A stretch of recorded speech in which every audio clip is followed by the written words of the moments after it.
Buenos dias, clase. We're going to be looking at how to form irregular to commands.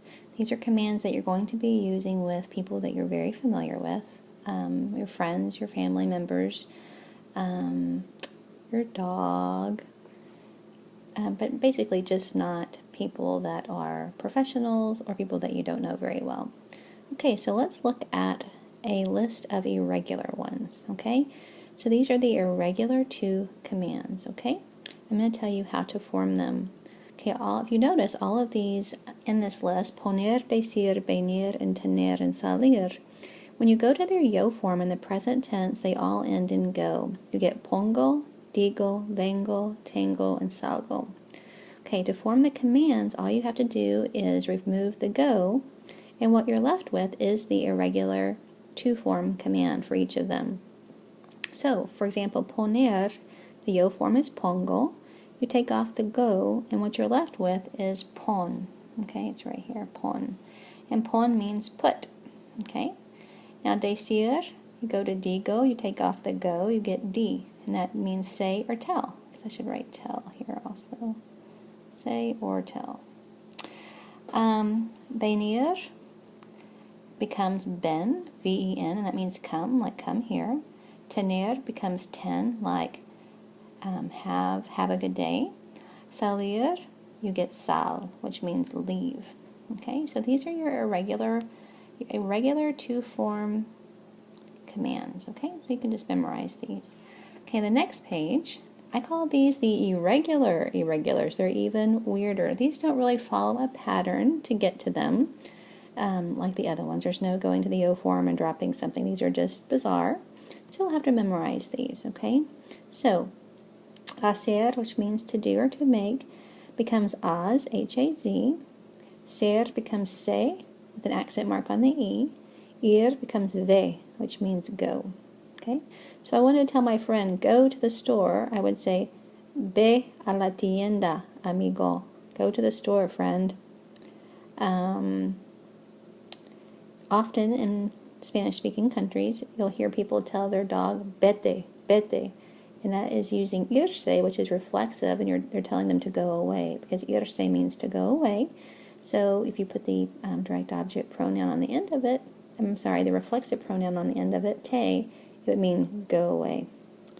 So you hear that a lot. Anyway, okay, so let's talk about what happens when you add direct object pronouns to the end of commands. Okay, remember a direct object pronoun is either me, te, or lo or la, nos, or los or las. Okay, remember that's what they are. Now when you need to add them to the end of commands, like if I wanted to say, I don't know, eat it, I'm talking about healthy food, eat it, you always put the direct object pronoun at the end of a command, and if your command has more than 2 syllables, or 2 syllables or more, you have to go back and add a written accent mark, okay? And the way you do that is by counting 3 vowels back, including the vowel that is in your direct object pronoun, okay? So starting at the back, you're going to count starting at the end, you'll count 3 vowels back, and that's where your accent mark will go. So I'll show you an example of that. Okay, so remember, if your command, before you add the direct object pronoun, only has 1 syllable, you don't have to add an accent mark. So az only has 1 syllable, so it will not require a accent mark. So let's look at an example here. We're going to say make the cake. Okay, hacer is the verb we're going to use. Hacer means to make. If I want to say make it, command form, remember hacer is one of those irregular irregulars, and it becomes az.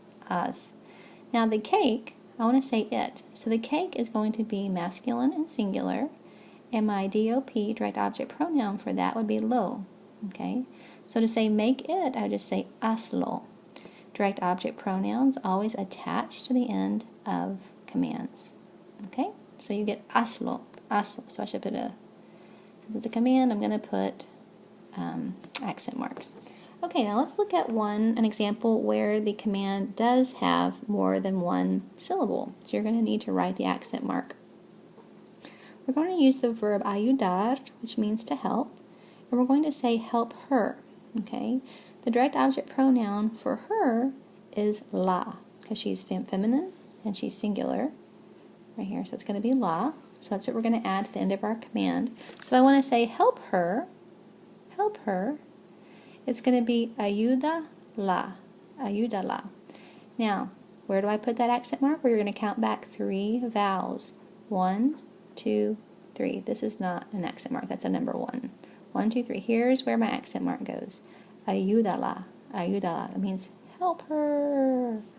I guess I should put, commands typically have accent marks. Okay. I think that's all I have for you, so go to your lesson assignment and see what homework there is, and make sure you check your reference section as well. Have a great day, and I'll see you next time in class. Hasta luego.